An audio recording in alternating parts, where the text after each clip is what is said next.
أعوذ بالله من الشيطان الرجيم. بسم الله الرحمن الرحيم.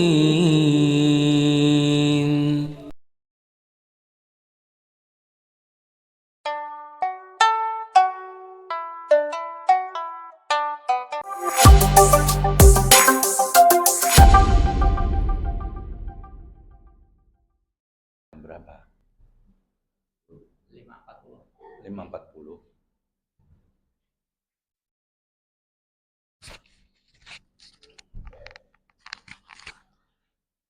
Bismillahirrahmanirrahim. Assalamualaikum warahmatullahi wabarakatuh.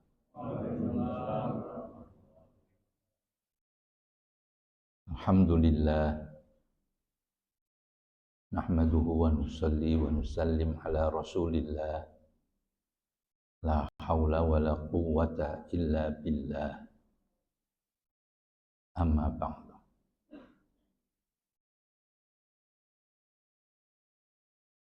Qala Allah Ta'ala a'udzu billahi minasy syaithanir rajim. Bismillahirrahmanirrahim. Wal 'ashr. Innal insana lafi khusr illa alladhina amanu wa 'amilus solihati wa tawasaw bil haqqi wa tawasaw bis sabr. Shadaqallahul 'azim. Bapak-bapak, ibu-ibu dan saudara-saudara yang dimuliakan Allah Subhanahu wa taala. Alhamdulillah, Allah Subhanahu wa taala telah sampaikan kita pada hari yang ke-23 ini. Mahal harganya yang namanya kesempatan itu. Masuk bulan Ramadan itu satu hal, tapi kesempatan ini lebih mahal harganya. Baru tahu nilainya yang namanya kesempatan itu nanti kalau sudah mati. Sehingga kalau sudah mati itu orang di dalam kubur, mereka semua minta kepada Allah, ya Allah, kembalikan aku, beri aku kesempatan sebentar saja hidup di dunia. Sebentar, sekali lagi, sebentar saja. Jadi bukan mau minta apa-apa disempurnakan, enggak, tapi minta kesempatan. Jadi kesempatan ini mahal. Ibu bapak yang dimuliakan Allah Subhanahu wa taala, hendaknya kita bisa menghargai yang namanya kesempatan. Ada orang kaya tapi enggak sempat. Mau ngapa-apa enggak sempat. Orang kayanya ada, orangnya kuat, cerdas, cuma enggak sempat. Sibuk, enggak sempat makan sampai akhirnya jatuh sakit. Ya. Padahal kerjanya kalau ditanya, kamu kerja untuk cari makan, tapi nggak sempat untuk makan itu. Cari makan tapi nggak sempat makan. Maka mari kita sama-sama merenungkan, ya, menghargai supaya kita ini ada kesempatan. Mumpung kesempatan masih ada, sebelum sempat itu hilang. Bapak, Ibu, dan saudara yang dimuliakan Allah SWT. Topik yang kita akan bahas sekarang ini adalah perbaiki ibadah, maka Allah perbaiki hidup. Bapak, Ibu, dan saudara, yang sering kita pahami, yang sering kita dengar, ayat Al-Quran yang menyatakan bahwa tidak diciptakan jin dan manusia kecuali untuk apa? Tapi itu jin dan manusia. Itu untuk jin dan wa ma khalaqatul jinna wal insa illa liya'budun. Harus dipahami itu. Ini ayat ini untuk jin dan manusia. Tapi kita sama enggak dengan jin? Enggak. Maka untuk manusia-manusia, Allah Subhanahu wa taala punya kehendak yang lain. Tadi untuk jin dan manusia, Allah punya kehendak, tidak aku ciptakan jin dan manusia, kecuali untuk apa? Ibadah. Tapi untuk manusianya saja, yang jin tidak. Ini bukan bagiannya jin, ini bagiannya manusia saja. Apa dia? Wa idh qala rabbuka lil malaikati inni ja'ilun fil ardi khalifah. Ini bukan untuk jin. Ini Allah Subhanahu wa taala punya kehendak jadikan manusia itu apa? Khalifah. Jadi kalau ada ibadah, mempeng ibadah, tapi dia tidak menjalankan fungsi khalifah, ini sebenarnya derajatnya sama dengan jin. Iya. Podo itu. Nah, karena memang maksudnya jin dan manusia diciptakan untuk ibadah. Tapi untuk manusia ini ada punya maksud yang lebih khusus Allah SWT. Ini ja'ilun fil ardi khalifah. Tapi lebih lebih khusus lagi. Yang namanya umatnya Nabi Muhammad sallallahu alaihi wasallam ini. Allah Subhanahu wa taala punya maksud yang lebih khusus. Allah punya maksud lebih khusus. Enggak cukup itu tadi. Apa tapi? Allah Subhanahu wa taala punya maksud yang sering kita kuntum khaira ummatin. Kamu itu sebaik-baik manusia yang saya keluarkan, yang Allah keluarkan untuk semua manusia. Ini maksudnya Allah Subhanahu wa taala. Ini umat terbaik ini tidak diberikan oleh Allah kepada kaum-kaum dahulu, enggak. Kaumnya Nabi Isa tidak diberi ini, kaumnya Nabi Musa alaihissalam tidak diberi ini, kaumnya Nabi Ibrahim tidak diberi ini, kaumnya Nabi semua tidak diberi ini. Nabi Nuh pun kaumnya tidak diberi ini. Terbaik, umat terbaik, kaum terbaik, umatnya Nabi Sallallahu Alaihi Wasallam.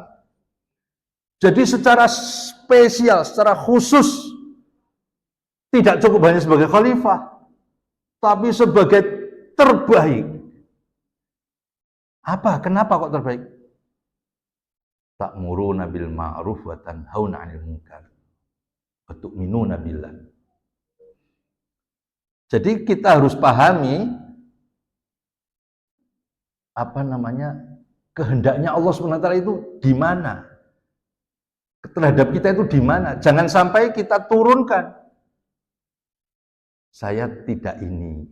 Nanti turun lama-lama derajatnya kita sama dengan jin. Padahal manusia itu diciptakan Allah lebih dimuliakan. Walaqad karramna bani Adam. Allah Subhanahu wa taala punya ketetapan telah memuliakan anak turunnya Adam. Jadi ibu bapak yang mulia, ini dipahami. Tapi ini jarang diberikan ya, jarang dikasih tahu kan ya. Ini bukan rahasia, ini sudah diumumkan oleh Allah SWT sudah 1400 tahun yang lalu. Tapi kita hanya terus cuma dikatakan bahwa ma khalaqtul jinna wal insa illa liya'budun wa ma khalaqtul. Ya. Tapi bahwa kita jadi khalifah tidak cukup jadi khalifah, bahwa kita umat terbaik ini. Baik, Ibu yang mulia, sampai di sini. Disimpan dulu. Bapak Ibu yang mulia, Allah Subhanahu wa taala menyampaikan kepada kita yang sering kita baca dalam Al-Fatihah. Saya suka sebenarnya kalau mau ada slide itu. Buka Al-Quran saja, begitu misalnya. Iyyaka na'budu wa iyyaka nasta'in. Ini ayat tidak bisa dibalik-balik. Jangan dibalik-balik. Ini ayat Bapak Ibu yang mulia. Ya susunannya iyyaka na'budu wa iyyaka nasta'in. Ini jangan iyyaka nasta'in wa iyyaka na'budu. Tidak boleh. Jangan dibalik begitu. Apapun keadaan kita, pertolongan Allah Subhanahu wa taala datang setelah kita taat kepada Allah. Pertolongan Allah setelah kita taat kepada Allah. Taati dulu, ud'uni astajib lakum. Mintalah kepadaku, pasti aku kabulkan. Ya minta dulu, maka orang nanti menyesal di akhirat, nanti menyesal ketika di dunia tidak pernah minta sama Allah. Menyesal. Kenapa? Karena tidak ada satupun permintaan manusia yang tidak dikabulkan oleh Allah SWT. Minta saja. Meskipun rasanya itu belum terkabul di dunia ini. Minta saja. Tapi tidak ada kok Allah SWT tidak mengabulkan. Pasti kapan itu ditunaikan Allah SWT, Allah akan lihat kemaslahatannya untuk kita. Maka rumus yang kedua adalah kita taati Allah SWT. Kita penuhi kehendak Allah SWT, baru Allah SWT tolong kita, memperbaiki kita. Nah, simpan lagi. Tadi ayat-ayat tadi simpan, ini ayat ini simpan. Urutannya jangan dibalik-balik. Allah sudah punya ketentuan. Kemudian Bapak Ibu dan saudara Allah SWT, satu urutan lagi misalnya di dalam Al-Quran surat Muhammad. Ya ayyuhalladzina amanu in tansurullaha yansurkum. In tansurullaha yansurkum. Tolong dulu agama Allah, baru Allah tolong kita. Urutannya gitu. Jangan dibuat, ya Allah tolong aku dulu, nanti agamamu pasti aku tolong deh. Tidak bisa. Ya Allah aku disehatkan dulu, aku sakit. Nanti kalau aku sehat, engkau tak taati deh. Bukan kayak gitu. Orang yang kayak gitu itu ciri-ciri dari kaum-kaum dahulu itu ada. Orang-orang Bani Israel. Misalnya saja kaumnya Nabi Musa, kaumnya Nabi Isa alaihissalam. Nantang sama Isa alaihissalam. Karena kenapa Nabi Isa alaihissalam ditantang oleh Bani Israel? Karena Bani Israel itu tidak mau mengakui Nabi Isa alaihissalam sebagai Nabi. Enggak mau. Kenapa? Karena orang Bani Israel itu menganggap Nabi Isa alaihissalam itu anak haram. Lahir tanpa bapak. Ya memang lahir tanpa bapak. Tanpa bapak. Tapi Bani Israel menganggap itu kehinaan. Nggak bisa. Nggak punya bapak, anak nggak punya bapak. Lahir dari orang perempuan tanpa. Ini nggak mau mereka. Maka orang Bani Israel ya sering kayak gitu. Apa namanya? Mendebat. Tapi sak janjane ra gelem. Mendebat yang sebenarnya tidak mau untuk taat, cuma tanya tapi nggak mau taat, nggak mau taat. Jadi dialognya itu misalnya yang ada di dalam Al-Quran surat Al-Maidah. Dalam Al-Quran surat Al-Maidah. Al-Maidah itu artinya hidangan. Ya, Al-Maidah itu artinya apa? Hidangan. Tapi suratnya itu namanya hidangan. Bukan berarti kita ini dikehendaki oleh Allah pandai masak. Enggak, mau pandai masak silahkan. Tapi nama surat hidangan itu karena di dalam Al-Quran, di dalam surat Al-Maidah itu ada kisah, ada pelajaran dari Allah tentang kaumnya Nabi Isa alaihissalam, kaum Bani Israel. Dia mau minta nantang sama Nabi SAW. Kalau kamu itu betul-betul Nabi, utusan Allah, coba datangkan hidangan dari langit. Oh, nantang. Coba datangkan hidangan kalau kamu memang Nabi. Benar nih. Maka Nabi Isa minta sama, ya Allah, turunkanlah hidangan dari langit. Ini Bani Israel itu nggak percaya sama aku. Dia mau percaya kalau engkau turunkan betul ini. Bahwa aku bisa memintamu untuk menurunkan. Maka apa jawabnya Allah? Isa kata, benar. Tak turunkan. Tapi kalau mereka nggak mau beriman, tapi kalau mereka tidak mau beriman, maka mereka akan saya siksa, saya hinakan dengan lebih keras, dengan lebih hina yang belum pernah saya berikan kepada orang-orang sebelumnya. Mau enggak? Dia muntir, nah, karena memang minta nantang maunya nggak mau taat, ya kan? Muntir tahu ya, Pak? Kabur, meleto. Jadi nggak mau. Karena apa? Karena memang sebenarnya nggak mau taat, mengmaido gitu istilahnya Jawa. Jadi Bapak, begitu. Nah, siapa di antara kita, simpan lagi itu ayat. Siapa di antara kita yang berkuasa atas diri kita? Tidak ada. Bahkan kita kedep nih.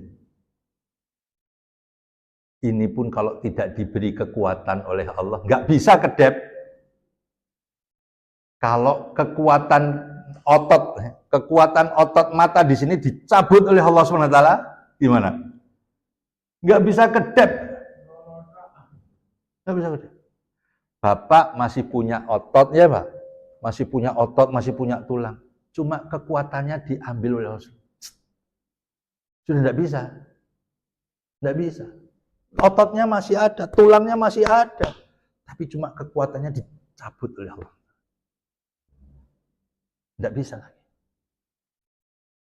Manusia nggak bisa, la haula wala quwata illa. Yang mampu itu hanya Allah Subhanahu wa Ta'ala. Sekarang pertanyaannya, bagaimana Allah memperbaiki diri saya? Saya ingin baik, tapi nggak pernah bisa baik-baik. Kok nggak bisa baik-baik? Karena kita nggak memakai rumusnya Allah SWT. Allah SWT memperbaikinya gimana? Rumusnya. Wah, neng surat apa ya? Di Al-Quran. Ya ayyuhalladzina amanu taqullaha. Wahai orang-orang yang beriman, bertakwalah kamu kepada Allah. Ya ayyuhalladzina amanu wa qulu qaulan sadida. Qaulan sadida. Ya, itu. Ya ayyuhalladzina amanu taqullaha wa qulu qaulan sadida. Surat Al-Ahzab ayat 70. Surat Al-Ahzab ini surat untuk perempuan.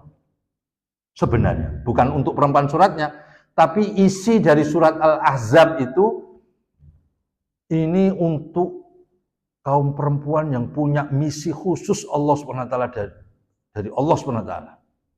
Betul-betul istimewa, yang namanya makhluk spesies satu ini memang istimewa betul. Dikatakan kaum emak-emak ini memang nggak ada tandingan. Memang betul-betul, Pak. Spesial betul. Surat Al-Ahzab dan surat Nur ini memang Allah Subhanahu wa Ta'ala prospekkan untuk wanita-wanita, sehingga lahir dari wanita-wanita, dari rumah-rumah orang beriman, dari rumah-rumah orang Islam, lahir generasi yang tangguh. Lahir generasi yang tangguh. Dari mana? Dari wanita-wanita yang tangguh. Dua surat ini, An-Nur dan Al-Ahzab. Di surat Al-Ahzab, ya, ini ya ayyuhalladzina amanu, wahai orang yang beriman, ittaqullah, bertakwalah kamu kepada Allah, takutlah kamu kepada Allah. Wa qulu, ini baru perintahnya. Wa qulu, dan katakanlah qaulan sadida, perkataan yang kokoh. Katakan perkataan yang kokoh. Apa itu perkataan yang kokoh? Perkataan yang kokoh itu perkataan yang tidak bisa dibantah, yang benar, mutlak benar, tak terbantahkan, tak bisa disalahkan, tak tergoyahkan. Itu kalimatnya la ilaha illallah. Banyak tafsir mengarahkan, menjelaskan qaulan sadida adalah la ilaha illallah. Banyak-banyaklah kamu berkata kepada manusia tentang la ilaha illallah. Kalau kita bicara soal itu, maka apa janji Allah? Yuslih lakum a'malakum. Allah akan perbaiki perbuatan kamu. Kita nggak mampu. Apalagi kita membuat paket memperbaiki orang lain. Kalau ada orang bisa memperbaiki orang lain, kalau ada seseorang bisa memperbaiki orang lain, maka sudah pasti yang namanya Abu Thalib itu sudah Islam. Kenapa? Orang yang mengusahakannya terbaik, manusia terbaik, orang yang mendoakannya manusia terbaik yang doanya paling dekat. Orang yang mengusahakannya dengan usaha yang paling sempurna, manusia yang paling sempurna, itu saja nggak bisa diperbaiki. Abu Lahab, Abu Jahal, nggak bisa. Kenapa? Karena tidak bisa diperbaiki orang. Manusia itu, kita semua itu hanya bisa berusaha untuk dirinya sendiri. Tidak pernah Allah meletakkan satu keadaan orang lain karena diri kita. Never. Man jahada fa innama yujahidu li nafsih. Barang siapa berusaha, maka sesungguhnya usahanya itu untuk siapa? Dirinya sendiri. Kalau orang berbuat baik, maka perbuatan baiknya untuk dirinya sendiri. Kalau orang itu berbuat jahat, maka kejahatannya untuk dirinya sendiri. Tidak pernah ada orang berusaha memperbaiki orang lain. Tidak bisa. Musa alaihi salam diperintahkan oleh Allah Subhanahu wa taala, "Idhab ila Fir'aun fa innahu tagha wa qul lahu qawlan layyina liyadhakkaru aw yakhsha." Pergi kamu kepada Fir'aun, sesungguhnya dia sudah melampaui batas. Hendaknya kamu berkata dengan lemah lembut. Orang galak kayak gitu kok disuruh lemah lembut. Nabi Musa mengatakan, Nabi Musa itu loh galak. Nabi Musa itu galak, temperamental. Wah ya, kalau orang petarung yang wong MMA ya. Ya, yang tarung-tarung itu loh. Nah, siapa itu? Habib Nurmagomedov. Itu Umar bin Khattab itu, kok Umar bin Khattab? Nabi Musa alaihissalam itu galak bener, galak. Sampai Nabi SAW itu pernah mengibaratkan Umar bin Khattab, kamu itu seperti Musa alaihissalam. Kenapa? Kok karena tegas, galak, sampai banyak orang takut gitu.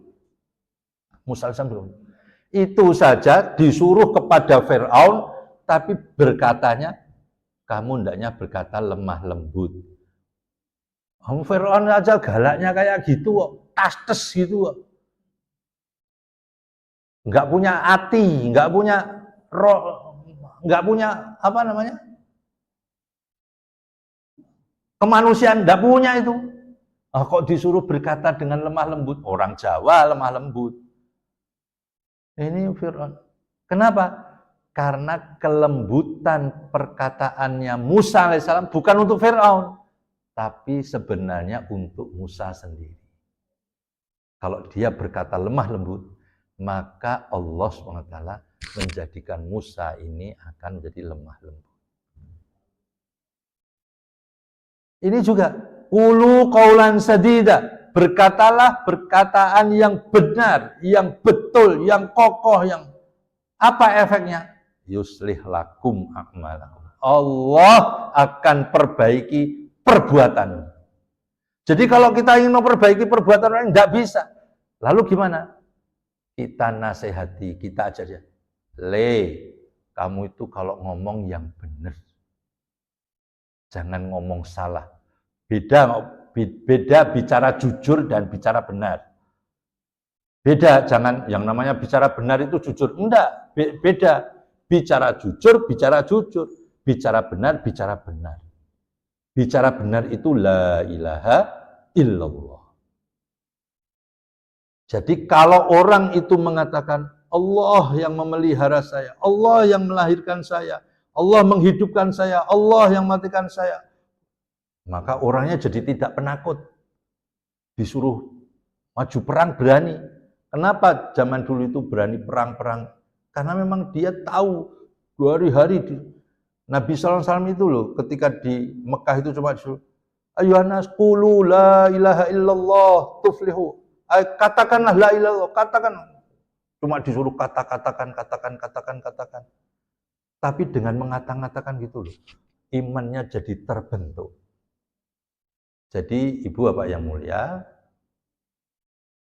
ini maksudnya yang saya sampaikan, bahwa umat ini dimuliakan oleh Allah untuk amar ma'ruf nahi mungkar, mengajak manusia kepada kebaikan dan mencegah kepada kemungkaran.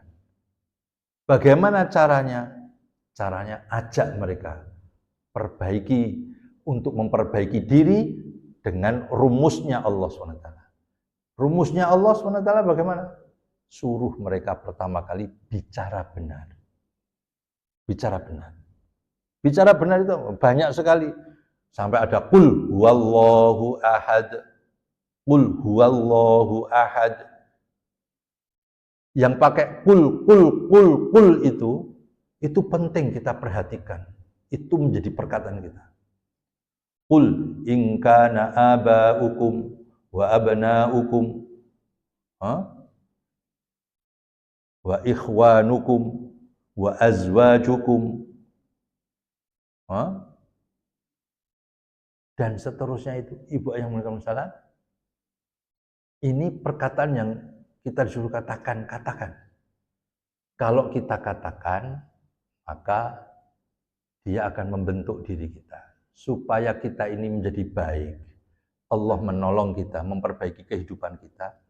Maka rumusnya itu adalah aturannya Allah, itu kita perhatikan dan kita. Bapak-bapak, ibu-ibu dan saudara bukan salah. Di dalam kehidupan kita itu ada hal-hal yang nampak dan ada hal-hal yang tidak nampak. Ada yang zahir, ada yang batin. Ada yang gaib, ada yang musyahadah, ada yang nampak. Yang nampak-nampak ini oleh Allah Subhanahu wa Ta'ala itu ada pengecualian. Yang nampak-nampak itu ada pengecualian. Misalnya api. Api itu sifatnya apa? Panas dan membakar. Apa-apa kalau sudah dilalap api, wah habis. Gitu. Los Angeles dalam hitungan detik habis. Terus itu masih belum beres-beres itu di Amerika kebakaran. Jadi Bapak Ibu yang mulia, itu api. Tapi api pernah tidak bisa membakar. Maka dikecualikan oleh Allah SWT. Pernah dikecualikan. Tapi sehingga api tidak membakar. Misalnya itu di Los Angeles itu, wow, mana-mana hangus terbakar. Tapi ada satu rumah milik orang Islam, mu'alaf. Petarung, MMA, wah petarung, tapi mu'alaf. Di dalamnya ada Al-Quran. Siapa namanya? Tidak tahu saya namanya. David apa siapa, lupa saya. Semuanya lenyap. Rumahnya tak tersentuh oleh api. Pengecualian. Oh dulu di zaman tsunami itu juga, wah. Ya sekarang mungkin banyak kalau kita lihat banyak ada musibah bencana. Kok ada satu rumah itu kok nggak kena apa-apa ini, kok nggak terpengaruh apa? Ternyata. Jadi untuk yang nampak-nampak ini Allah Subhanahu wa Ta'ala umumkan semuanya bisa. Tetapi Allah pernah membuat pengecualian. Sampai kapan? Oh, sampai hari kiamat bisa Allah wujudkan. Ya sekarang kita bisa melihat. Ya, maksudnya Kita tidak perlu punya keyakinan pada benda-benda yang nampak begitu. Racun paling mematikan. Ini racun itu matikan. Terus ada yang namanya Khalid bin Walid radhiyallahu anhu. Ya. Umar bin Khattab radhiyallahu anhu. Ini mau dibunuh dengan cara diracun. Ketangkep itu, yang mau membunuh itu ketangkep. Pura-pura jadi pelayannya, mengantarkan hidangannya, supaya itu nanti terminum oleh Umar bin Khattab radhiyallahu anhu, ataupun juga Khalid bin Walid radhiyallahu anhu. Karena memang mereka orang-orang yang handal di dalam Islam kalau berjuang. Terus Umar bin Khattab radhiyallahu anhu juga berkata, kamu percaya sama ini? Percaya ini bisa membunuh? Bisa mematikan? Ini kamu percaya bisa? Langsung diminum sama Umar bin Khattab radhiyallahu anhu. Padahal itu racun yang sangat mematikan. Tapi ternyata enggak mematikan. Racunnya langsung tawar. Dari mana tawarnya? Allah Subhanahu wa taala itu cabut itu tadi dari racun itu, yang racun itu sifatnya membunuh, mematikan itu, berbahaya itu, bahayanya itu cabut oleh Allah. Wujudnya masih, tapi sudah tidak punya daya apa-apa. Jadi yang nampak-nampak itu pernah dikecualikan oleh Allah SWT. Jadi tapi ada aturan Allah yang tak nampak. Ini tidak ada pengecualian. Siapapun orang kalau tidak ikuti aturannya Allah SWT, tidak bisa. Contohnya apa? Contohnya Nabi Nuh alaihissalam. Nabi Nuh alaihissalam ini punya anak. Hasil perkawinannya, punya anak 3. Nah, 1 orang anaknya itu mau tenggelam. Wah, namanya Kan'an. Wow, air buah sudah tsunami-nya tinggi. Terus akhirnya apa Bapak Ibu yang mulia? Akhirnya Nabi Nuh berdoa kepada Allah. Ya Allah, itu anakku, itu keluargaku. Maksudnya Nabi Nuh minta supaya itu diselamatkan. Ya Allah, itu keluargaku. Maka apa yang dikatakan? Kalau wujud zahirnya benar, itu hasil perkawinan kamu, turun anak ini, dia adalah darah daging kamu. Itu benar. Secara zahir, aturannya begitu. Tapi secara gaib, Allah tidak begitu. Lalu Allah tegur. Nuh, ibaratnya dialog itu. Kamu itu mbok jangan bodoh gitu. Minta sesuatu yang kamu tidak ngerti. Dia bukan anakmu, dia bukan keluargamu. Loh, anaknya loh. Tapi Allah menyebutkan, dia bukan keluargamu. Karena amalannya tidak seperti kamu. Amalannya tidak seperti kamu. Jadi Bapak dan Ibu yang mulia, yang tidak nampak ini yang bekerja dari Allah Subhanahu wa taala. Allah punya aturan. Termasuk seperti ini tadi. Kita mau ingin hidup kita itu menjadi baik. Bagaimana hidup kita baik? Usaha sendiri. Usaha kita. Ada yang usaha ini. Usaha yang memang Allah Subhanahu wa taala beri janji di situ akan perbaiki. Misalnya Nabi SAW keluarganya ada yang mengadukan kepada Nabi SAW. Di rumah nggak ada makanan. Ya Nabi, di rumah itu nggak ada makanan. Maka mendengar begitu Nabi SAW menunggu apa ini? Maka Allah SWT memberi wahyu, wa'mur ahlaka bis-shalah la nas'aluka rizqa nahnu narzuquk wal 'aqibatu littaqwa. Perintahkan keluargamu untuk sholat. Mengadu lapar, tidak ada makanan. Mengadu lapar, tidak ada makanan. Tapi Allah perintahkan apa? Sholat. Itu aturannya Allah. Mau diteliti oleh manusia, susah. Apa hubungannya sholat dengan makanan, dengan rizki? Tidak bisa. Apalagi orang beriman, nggak bisa. orang tidak beriman maksudnya. Orang tidak beriman tidak pernah bisa mencari korelasi, hubungan sholat kok dengan rizki, tidak bisa. Zaman Nabi Nuh, ada orang lama menikah tidak punya anak, musim kering yang panjang. Maka apa kata Allah SWT kepada Nabi Nuh? Suruh kepada kaumnya, istighfar. Fastaghfiru innahu kana ghaffara. Istighfar kamu kepada Allah, maka Allah akan beri kamu anak, Allah akan beri kamu hujan, Allah akan beri kamu kekayaan. Nah, sekarang apa hubungannya istighfar kok sama anak? Istighfar kok sama anak? Pangapunten ya Bapak, pangapunten. Saya punya guru, sudah almarhum guru, seorang ulama dari Sragen. Beliau memanggil saya.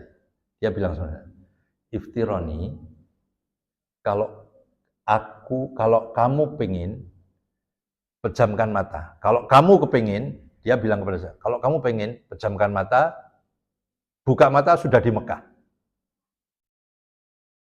Pejamkan mata, buka sudah di Mekah. Pejamkan mata, buka sudah di Amerika. Aku bisa ngajari kamu. Tapi kamu nggak usah belajar.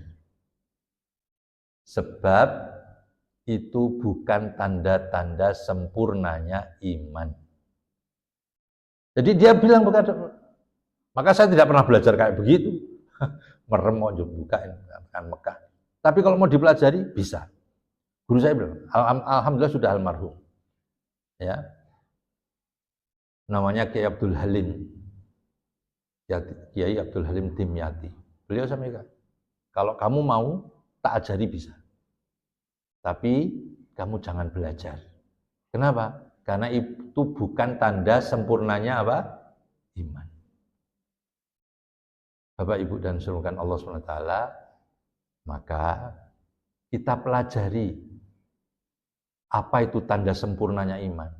Karena kalau kita sempurna iman, itu Allah Subhanahu wa taala sudah menetapkan ya bahwa sudah menjadi haknya Allah untuk menolong orang beriman. Ya.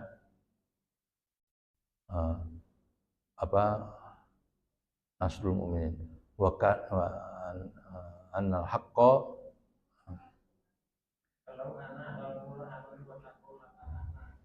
bukan. Sudah menjadi wa haqqan alaina. Ya. Sudah 1 menit. Wa haqqan alaina nasrul mu'minin, dan menjadi hakku Allah SWT, hakku untuk menolong orang beriman. Maka kita sempurnakan iman. Nanti Allah pasti tolong kita.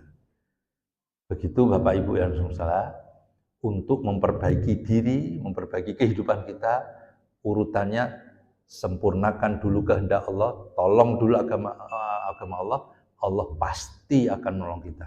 Jangan dibalik, ya Allah tolong perbaiki hidupku, nanti engkau akan kutolong, nanti aku akan sedekahkan harta, nanti aku akan begini, buat aku kaya dulu ya Allah. Tidak, tertibnya bukan gitu. Apa yang ada terus bersedekah, nanti Allah akan perbaiki. Terus saja, taati dulu. Apa yang perintahkan Allah, taati dulu. Nanti Allah akan perbaiki. Demikian, lebih kurang mohon maaf. Lain kali bisa disambung di kesempatan yang lain, insya Allah. Secara lebih detail, lebih terperinci, ada aturan-aturan Allah kepada lelaki, kepada perempuan. Saya belum bisa menerangkan lebih banyak, karena penyakit yang paling berbahaya adalah syirik. Bagaimana syirik itu hilang. Masih banyak lagi yang aturan Allah SWT perlu kita kaji bersama-sama, tapi bukan hanya sekedar ngaji, tapi kita praktekkan sama-sama. Subhanakallahumma rabbana wa bihamdika asyhadu an la ilaha illa anta astaghfiruka wa atubu ilaik. Lebih kurang mohon maaf. Assalamualaikum warahmatullahi wabarakatuh.